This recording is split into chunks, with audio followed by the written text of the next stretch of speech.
श्रीमद् भगवद गीता यथारूप अध्याय 12 श्लोक संख्या 18 एवं 19। समः शत्रौ च मित्रे च तथा मानापमानयोः शीतोष्ण सुख दुःखेषु समः संगविवर्जितः तुल्यनिन्दास्तुतिर्मौनी सन्तुष्टो येन केनचित् अनिकेतः स्थिरमतिर्भक्तिमान में प्रियो नरः।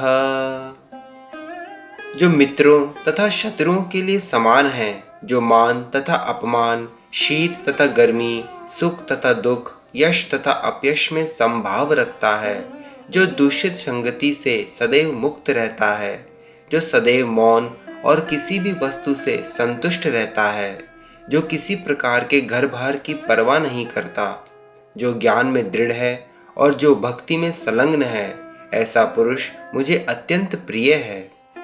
तात्पर्य: भक्त सदैव कुसंगति से दूर रहता है। मानव समाज का यह स्वभाव है कि कभी किसी की प्रशंसा की जाती है तो कभी उसकी निंदा की जाती है, लेकिन भक्त कृत्रिम यश तथा अपयश, दुख या सुख से ऊपर उठा हुआ होता है। वह अत्यंत धैर्यवान होता है। वह कृष्ण कथा के अतिरिक्त कुछ भी नहीं बोलता, अतः उसे मौनी कहा जाता है। मौनी का अर्थ यह नहीं कि वह बोले नहीं, अपितु यह कि वह अनर्गल आलाप ना करे। मनुष्य को आवश्यकता पर बोलना चाहिए और भक्त के लिए सर्वाधिक अनिवार्य वाणी तो भगवान के लिए बोलना है। भक्त समस्त परिस्थितियों में सुखी रहता है।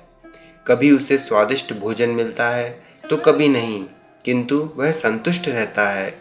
वह आवास की सुविधा की चिंता नहीं करता।